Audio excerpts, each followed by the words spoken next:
వరుస విజయాలను సాధించిన జోష్లో ఉన్న కాంగ్రెస్ పార్టీ నెక్స్ట్ మరో స్థానిక ఎన్నికలపై గురిపెట్టింది. మున్సిపల్ పోల్ ముగిసిందో లేదో మరో ఎలక్షన్కి సిద్ధమవుతుంది. ఇదే ఊపులో జెడ్పీ ఎన్నికలు నిర్వహించేందుకు ఫిక్స్ అయింది.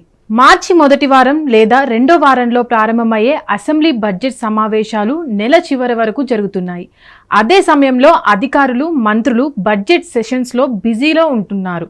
అయితే ఎన్నికలు నిర్వహించడం సాధ్యం కాదు. అలాగే 10th ఎగ్జామ్స్ కూడా మార్చి 14 నుంచి ఏప్రిల్ 16 వరకు కొనసాగుతుండగా ఎలక్షన్స్ నిర్వహించడం కష్టం. దీంతో ఏప్రిల్ 10 తర్వాత షెడ్యూల్ విడుదల చేసి ఏప్రిల్ చివరి వరకు ఎన్నికల ప్రక్రియ మొత్తం పూర్తి చేసేలా షెడ్యూల్ తయారు చేస్తున్నట్లు తెలుస్తుంది. మే నెలలో విపరీతమైన ఎండల కారణంగా పోలింగ్ నిర్వహణ కష్టంగా మారనుంది. దీనికి తోడు వేసవిలో సహజంగా తలెత్తే తాగునీరు, కరెంటు కోతల సమస్యలు రూలింగ్ పార్టీపై ప్రభావం చూపే అవకాశం ఉంటుంది. అయితే ఇక్కడ ఇంకో విషయం ఏంటంటే, ముందుగా కోర్ అర్బన్ ఏరియాలోని 3 కార్పొరేషన్లకు ఎన్నికలు నిర్వహించడమా, లేకపోతే ఎంపీటీసీ, జెడ్పీటీసీ ఎన్నికలకు వెళ్లడమా అని ఆలోచన చేస్తుందట.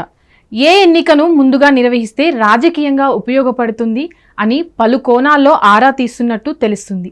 ఇప్పటికే ప్రాథమిక స్థాయిలో చర్చలు జరిగాయని, ఈ నెలాఖరులోపు క్లారిటీ వస్తుందని మంత్రులు అంచనా వేస్తున్నారు. మున్సిపల్ ఎన్నికలతో పాటు 2 నెలల క్రితం జరిగిన సర్పంచ్ ఎన్నికల్లోనూ కాంగ్రెస్ పెద్ద ఎత్తున స్థానాలను సొంతం చేసుకుంది. మొదటి నుంచి కోర్ అర్బన్ ఏరియాల్లో కాంగ్రెస్కు పట్టులేదు.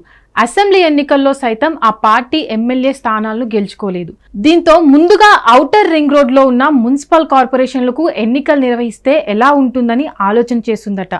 ఈ మధ్య జరిగిన మున్సిపల్ ఎన్నికల ఫలితాలలో పార్టీ శ్రేణులు మంచి జోష్లో ఉండగా, ఈ సమయంలోనే కోర్ అర్బన్ ఏరియాలోని మున్సిపల్ కార్పొరేషన్లకు ఎన్నికలు నిర్వహిస్తే పాజిటివ్ రిజల్ట్ వస్తుందని, రాష్ట్ర వ్యాప్తంగా పార్టీకి తిరుగు లేకుండా ఉంటుందని ప్రభుత్వ పెద్దల అంచనా వేస్తున్నారట. జీహెచ్ఎంసీ పునర్విభజనలో భాగంగా ఇటీవల 3 కార్పొరేషన్లు ఏర్పాటు చేయగా, ఈ 3 కార్పొరేషన్లకు ఒకేసారి ఎన్నికలు నిర్వహించి తమ ఖాతాలో వేసుకోవాలని అధికార పార్టీ భావిస్తుంది. సర్పంచ్, మున్సిపల్ ఎన్నికల్లో కాంగ్రెస్ పార్టీ సత్తా చాటుకుంది. దీంతో వెంటనే ఎంపీటీసీ, జెడ్పీటీసీ ఎన్నికలు నిర్వహిస్తే రాజకీయంగా ఎలాంటి ప్రయోజనాలుంటాయని అధికార పార్టీ నేతలు ఆరా తీస్తున్నారట. ఇప్పటికిప్పుడు ఎన్నికలు నిర్వహించకపోతే కేంద్రం నుంచి వచ్చే 10% నిధులు నిలిచిపోవడం తప్ప ఇతర సమస్యలు లేవంటున్నారు. ఇక మున్సిపల్ ఎన్నికల తర్వాత యాసంగి రైతు భరోసా నిధులు విడుదల చేస్తామని సీఎం రేవంత్ రెడ్డి ప్రకటించగా, త్వరలో ఆ నిధులను రైతుల ఖాతాలో జమ చేసే అవకాశం ఉంది. ఈ సమయంలో ఎన్నికలకు వెళ్తే 90% పైగా ఎంపీటీసీ, జెడ్పీటీసీలు గెలిచి మెజార్టీ మండల, జిల్లా పరిషత్ అధ్యక్ష పదవులను సొంతం చేసుకోవచ్చని కాంగ్రెస్ పార్టీ నేతలు అంచనా వేస్తున్నారు. కాగా కోర్ అర్బన్ ఏరియాలోని మున్సిపల్ కార్పొరేషన్ ఎన్నికల తరువాత కూడా ఎంపీటీసీ, జెడ్పీటీసీ నిర్వహించవచ్చని మరికొందరు వాదిస్తున్నారు. ఇదే సమయంలో ముందు ఏ ఎన్నికలకు వెళ్లాలనే అంశంపై ఈ నెలాఖరు క్లారిటీ వచ్చే అవకాశం ఉందని మంత్రులు అభిప్రాయపడుతున్నారు. అసెంబ్లీ సమావేశాలు మొదలయ్యే ముందు కేబినెట్ సమావేశం జరగనుండగా, కోర్ అర్బన్ ఏరియాలోని మున్సిపల్ ఎన్నికలకు ముందుకు వెళ్లడమా, ఎంపీటీసీ, జెడ్పీటీసీలకు వెళ్లడమా అనే క్లారిటీ వస్తుందని అంటున్నారు. హిట్ టీవీ యాప్, ఇందులో short news, live news, entertainment shows, movies, digital magazines తో పాటు మీ జిల్లా వార్తలను కూడా ఫ్రీగా చూడొచ్చు.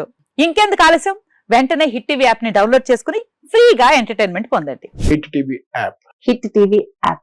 Please download hit TV app. Hit TV app ని ఫ్రీగా డౌన్లోడ్ చేసుకుని ఎంజాయ్ చేయండి. మీకు నచ్చిన ఎంటర్టైన్మెంట్ కోసం హిట్ టీవీ యాప్ ని ఫ్రీగా డౌన్లోడ్ చేసుకుని ఎంజాయ్ చేయండి. హిట్ టీవీ యాప్ ని డౌన్లోడ్ చేసుకుని ఆస్వాదించండి, ఆశీర్వదించండి. ఇంతమంది సెలబ్రిటీలు హిట్ టీవీ యాప్ ని డౌన్లోడ్ చేసుకోండి అని చెప్తున్నారంటే ఎంత మంచి యాప్ ఆలోచించండి.